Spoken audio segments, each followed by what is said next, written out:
The whispering closet ***. In a quiet suburban neighborhood, there was a house that everyone avoided. It wasn't run down or abandoned, but it had a strange energy, a coldness that lingered in the air even on the sunniest days. The previous owners had moved out abruptly, leaving the house fully furnished. It had remained empty for years until Sarah and her family moved in, eager for a fresh start. Sarah's daughter, Emily, was the first to notice something strange. From her room, she would sometimes hear faint whispers coming from her closet late at night. At first, Sarah dismissed it as the wind or the house settling.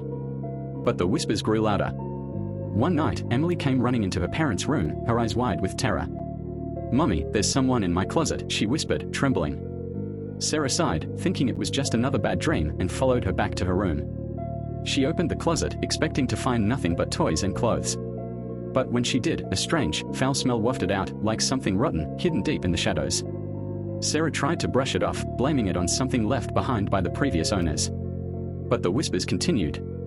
A few nights later, Sarah woke up to the sound of creaking floorboards. She glanced at the clock, 3:33 a.m. Something felt wrong. She tiptoed down the hall and paused outside Emily's room. Through the crack in the door, she could hear whispering, but it wasn't Emily's voice. It was low, raspy, and filled with malice. Slowly, Sarah opened the door. Emily was sitting upright in bed, her eyes glazed over, staring at the closet. The door to the closet was slightly ajar, and the whispers were louder now, almost a chant. Sarah's heart raced as she approached her daughter. "Emily," she whispered, shaking her gently. Emily didn't respond.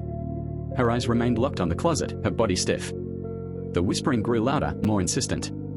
Sarah turned toward the closet, her pulse quickening, and for the first time, she felt it, a cold, dark presence seeping from the shadows within.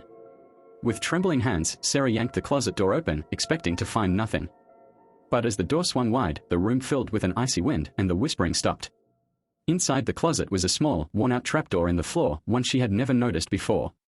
It was slightly ajar, revealing a dark void beneath.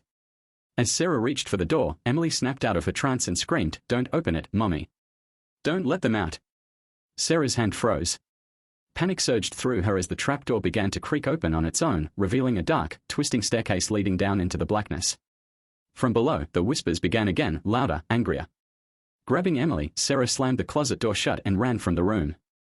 They left the house that very night. Years later, the house remains abandoned. No one dares move in.